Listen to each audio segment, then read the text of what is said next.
Lajul biti falambam yeyi fanani usakone lajko gako falagoni fanani usambam lajul biti. Source A nag la xëyee tey moom Source A nag wax na ci li nga xamante ni rek moom moo di président Diomaye Faye, premier ministre, procureur de la République, mais également commissaire de police du port Maton de Rebeuss noonu la ko journal bi tuddee, tous en position pris pour leur grade. loolu la daal di xamle ginnaaw bi nga xamante ni rek moom ki nga xamante ni mooy Moustapha Diakhaté def na ab sortie démb mi ngi noonu di ngeen ko fekk ci journal bi di Source A ba tey mi ngi wax ne disposant pas d'une carte de séjour, une fille sénégalaise arrêtée en Mauritanie alors qu'elle voulait rentrer au Bercail.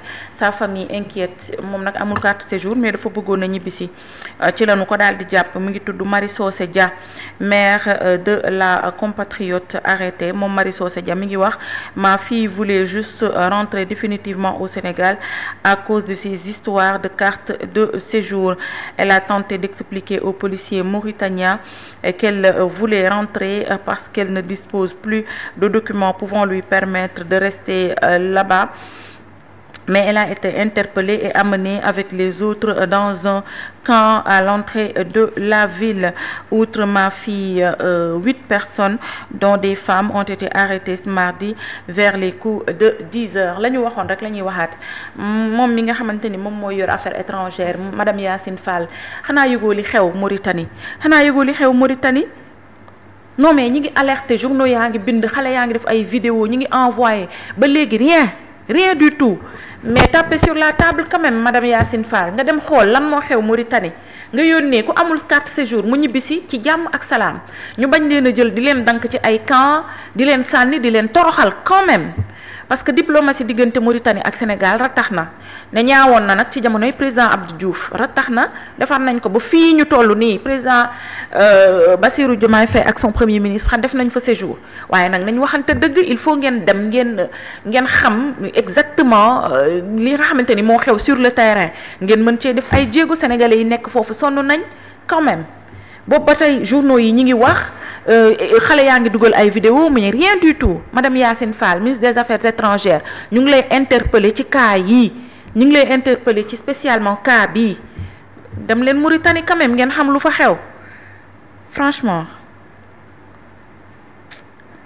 demande sax ndax non mais c'est pas possible, dafay yàgg coowal Mauritanie bi dafay yàgg. te gis nga nañuy moytu braise bu ndaw, parce que braise bu sew bu ñuy ñàkkal fay di ko rombee dina la kab daay te ñaanuñu yàlla mu yegg foofu. donc madame la ministre, il faut ngeen réagir nag, il faut ngeen réagir franchement. boobu ba tey journaux yi ñu ngi bind te du Source A rek, am na yeneen journaux yoo xamante ni semaine dernière bind nañ, semaine bi topp ci ginnaawam bind nañ. même avant tabaski ñi ngi interpellé ni ay coono sénégalais yi ñu ngi koy daj biir Mauritanie mais ba léegi rien n'est fait. ñu ngi dugal ay vidéo di wax nan lañ leen di jëlee dank leen dugal leen ci ay camp te ñoom kenn ku ci nekk boo leen bàyyee ñu ñibbi ci Sénégal. ndax diggante Mauritanie ak Sénégal dinañ jël oto wàcc Rosso dugg Ndar ñibbi ci seeni dëkk. su fekkente ni mayeewuñu carte de séjour 50 000 la woon wàññi nañ ko ba 5 000 te c'est pas effectif ci ñoom, mais quand même ñu waxtaan ba nga xamante ni ñoom ñi nga xamante ni ñoo fi nekk ñoom di ay Mauritaniens ñoom tamit ñu tegal leen loo xamante ni ñoom lañ ñu tegal seen dëkk. un point c'est tout. le premier ministre est interpellé ci cas bii. pourquoi? parce que bi ñu Donald Trump bañalee dafa ni carrément ñun sax bëgguñoo dem fëgg ci table bi, mais Mauritanie gii jege ñu lool. ñuy bàyyi xale yi di souffrir comme ça. ñu ñëw ci beneen sujet bu Source A bind di ngeen ko fekk ci page 4. après avoir participé aux concertations mais s'estimait largué lors de la remise du rapport du dialogue sur le système politique, opposition pleurnicharde. ñoom nag jamono ji am nañ lu leen metti parce que ñu ngi wax ci journal bi ne tous nos amendements à l'ordre du jour des thèmes du dialogue ont été rejetés ñoom la nga xamante ni amendement la yoo xamante ni def nañ ko wax nañ ko yépp ñu bind ko dañ ko rejeté. Pas un seul représentant de l'opposition n'a été officiellement averti de ce dépôt de rapport. Mi ngi noonu au chef de l'État, l'opposition dit outre les 26% de consensus, ceux qui se sont présentés à vous de façon sectaire et non inclusive savent qu'il avait convenu entre les acteurs de considérer certaines conclusions. Donc daa mel ni conclusions yi fa la ñu amee tuuti jiixi jaaxa te conclusions yi def naa mi ngi ci table président te am na ci lu bëri loo xamante ne d'accorduñ ci woon. Donc en procédant comme ils l'ont fait, ils contraignent toute l'opposition et beaucoup d'organisations de la scène civile, les organisations des femmes en particulier, à rejeter catégoriquement ce rapport, ne pouvant les engager. ñoom nag kon bu fekkente ni mënuñoo prendre li nga xamante ni wala boog ñu jël ñu maanaam ñi inquiété wu ci ñoom li nga xamante ni ñoom la ñu bëgg, donc ñoom rapport bi concerné tu leen dañ ciy dégager seen responsabilité, engagé tu leen. Ce qui si ce guide n'était pas certifié, nous serions au regret de ne pouvoir endosser ce rapport. ñoom nag bañ nañu ko ba waw kong rapport bi duñu ko endosser ndax gis nañu ni am na ci ay conclusions yi am na ci ay nu mu tuddati sax ay points yoo xamante ne d'accorduñ ci woon te kenn faalew leen ci te am na sax yuñ ci defoon yoo xam dañ koo dindi sànni ko. Loolee le journal bi daal di xëyee opération Cambérène combinée. Opération combinée entre la gendarmerie et la douane, 643 kg de cocaïne saisie à Noflaye.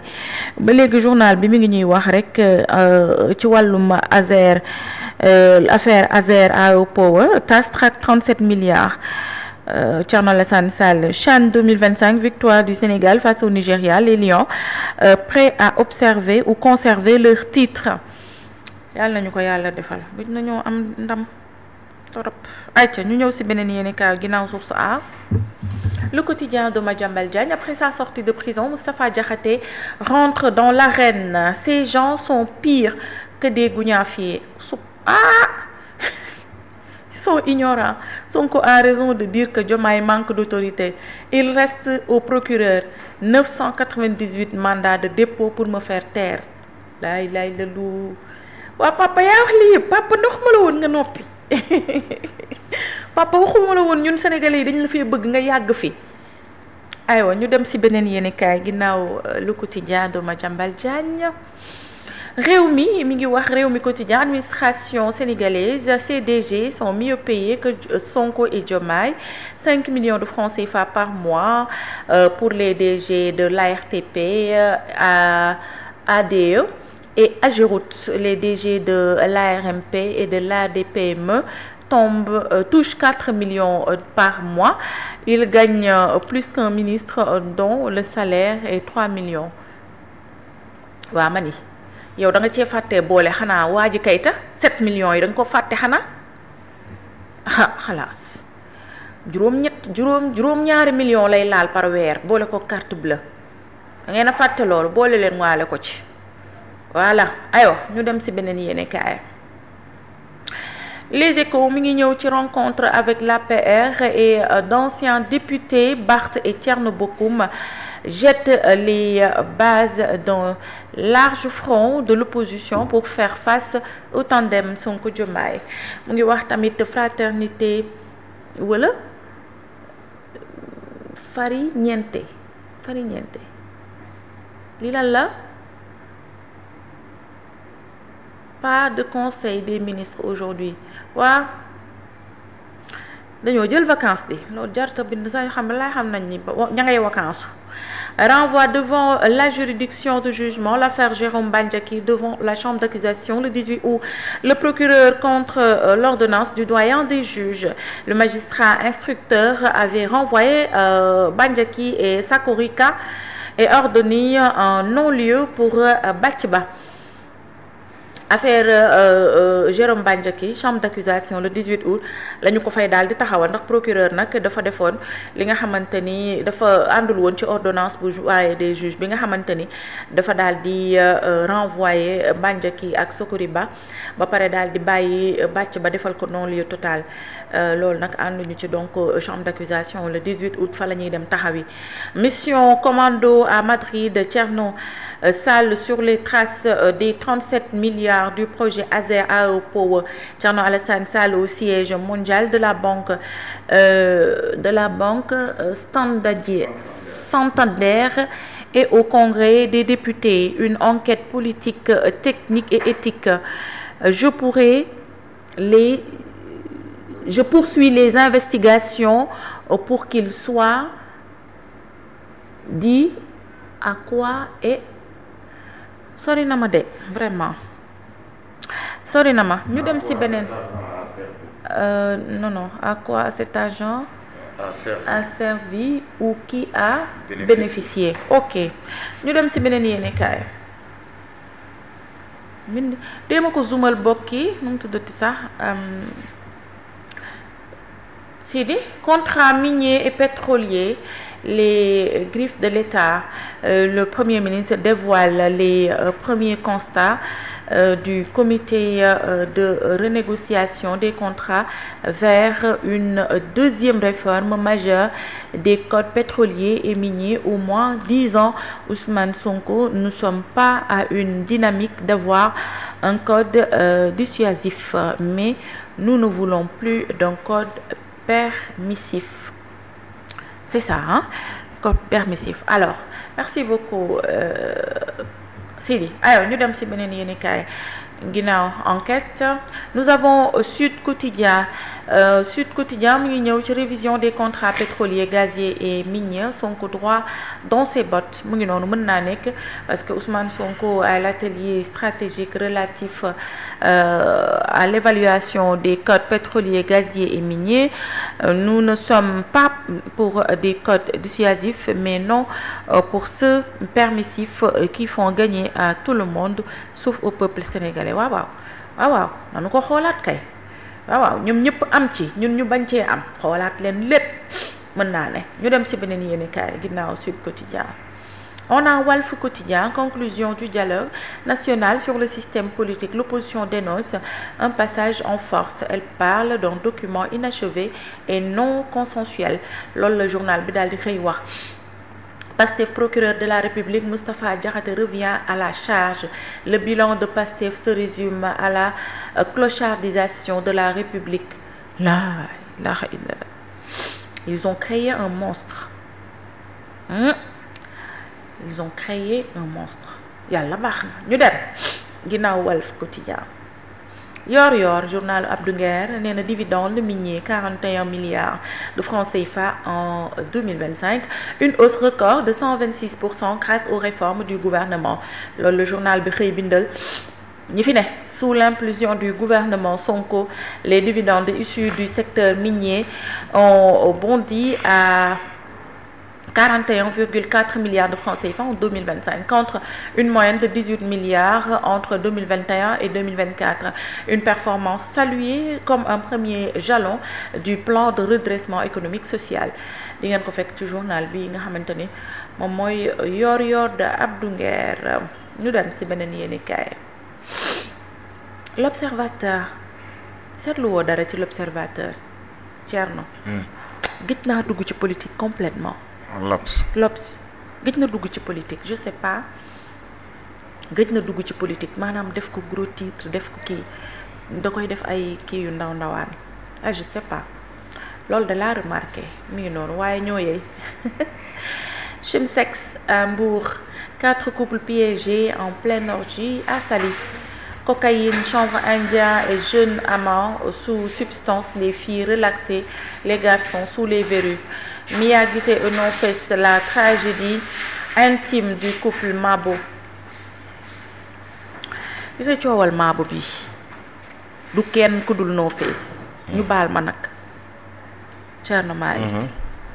Parce que gis nga jigéen su ngeen bàyyantee su nekkante ne am na ay discorde du ci place publique bi nga koy ñëw di wax. surtout mu concerner seen doom. Et je rappelle aux Sénégalais que c'est le gars qui a commencé en faisant une vidéo laajuma la yow voilà c'est nu mu tudd Mabo, c'est le gars qui a commencé en faisant une vidéo pour dire que mënuma gis sama doom. Mais loolu ça se règle à l'interne. Mais pourquoi mu def ko sur la toile? Lu tax mu di ko jël di ko teg ci toile bi nit ñi di xam. Au fait man je ne comprends pas. Depuis que xale bu jigéen bi am na ascension mi ngi liggéey enfin les gens mi ngi daan dooleem sans l'aide de son ex moom amul jàmm. Le gars il tire sur tout ce qui bouge en ce qui concerne Mia Guissé. Lan mooy problème bi? C'est un problème intime boo xamante ni war nañ ko war a mën a gérer dans l'intimité. Mia Guissé dafa am ay kilifa am yaay am pap am ay frères soo mënul gis sa doom mais tu passes là-bas ne leen mi ngi may xañ ma gis sama doom wax leen ci. Mais lu tax ngay def vidéo naan Aminata mais yow tu ne protèges même pas Aminata protégé wul sax doomam et je suis désolée góor dëgg du mel noonu góor dëgg da ngay jaar ci ay kilifteef yow kii da nga ko yilifoon tàggoo ngeen foofu la coow li commencé tàggoo ngeen mi ngi dundam yow nee nga yaay gisuma sama doom mi ngi may xañ sama doom mais dafa am ay kilifa Thierno da ngay dem ba si kilifa yi ni leen mi ngi may xañ ma gis sama doom wax leen ci. Mais doo ñëw ci place publique bi ni ko fa bàccaaral te loolu vidéo yi la yu fiy des yu mën a topp Aminata moomu sa doom non fait je te pose la question à savoir est-ce que yow sax bëgg nga sa doom ji est-ce que defoo ko arme de guerre parce que di génn naan Aminata di yow booy wax ak Aminata ci toile bi ngay wax ak Aminata xale bu tuuti ci toile bi ngay waxee ak moom amul sax âge am téléphone mais pourtant sa mère jox na ko téléphone pour muy dégganteeg ndax da ngeen a bloquantente da nga ko bloqué mu bloqué la. Mais am nga numéro papa yi Mia am nga numéro yaayu Mia am nga numéro ay frère Mia xam nga foo mën a jotee sa doom mais bul toog di jël mbir mi di ko teg ci place publique. Je suis désolée mais am na góor yoo xamante ni vraiment dañ seen corpulence nii ak seen taxawaay rek moo tax ñu mën leen wax góor mais du ñu def daray jikkoy góor parce que jikkoy góor du nga ñëw taxaw ci place publique bi di vilipender sa ex wala di vilipender sa doom.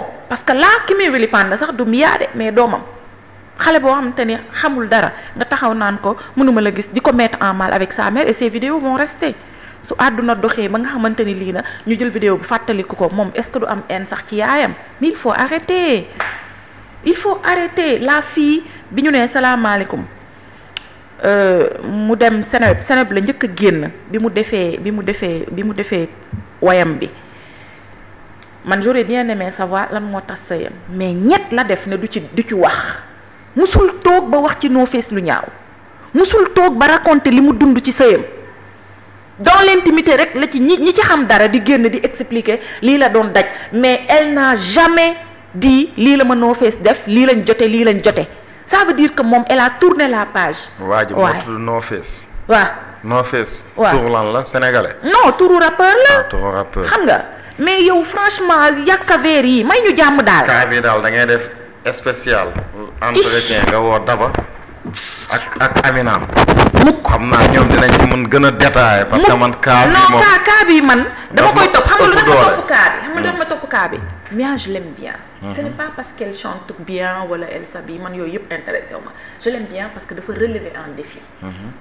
xam nga ngay sëy ak góor mu yaakaar ni sa adduna yëpp ci moom nga ko wékk soo ko bàyyee torox. Et là elle te prouve que ni sans toi je vais briller par force munoo ci dara fi yàlla góor la fi nekkal ak jigéen yàlla nag jàppale ko taxawu ko moom carrière am sut sa bos ginnaaw bi nga ko bàyyee man loolu rek moo tax ma bëgg xale bi mais du ay wayam wala nu muy solo yooyu yëpp wéree ba man sama nekk ci mais dafa relever un défi bu difficile à relever ak fi jamono ji toll ak fi musique toll ci saturé mais elle a su se démarquer briller. ñu ngi koy wax lu ne ñu ngi koy def le mais ñi koy waxal ñëpp xamaluñ ko dara il faut arrêter yow No Face la xaw ma noo tudd noonu affaire Thierno Ndom Ba Baydi Kane les dessous d'une bataille judiciaire après la plainte pour escroquerie déposée par Baydi Kane maître Seydou Diagne avocat de Thierno Ndom Ba annonce une plainte de son client pour extorsion de fonds et diffusion de fausses nouvelles une affaire aux zones d'ombre apaise APES, voilà, que seule l'enquête épaisse, voilà, j'y arrive, que seule l'enquête aux ramifications multiples ouverte sur la sécurité urbaine du commissaire central de Dakar pourra éclaircir au cœur du litige une opération foncière trouble, un versement de 50 millions de francs CFA et une créance de 1,6 milliard qui vire au poison.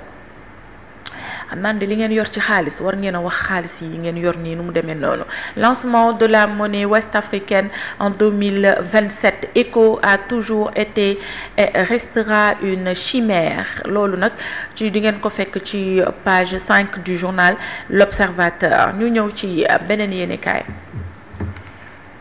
yoo xamanteni c'est de la méchanceté quoi. Conditions de détention à Rebeuss, atteinte aux libertés, règlement de compte. Moustapha Diakhaté fait feu de tout bois.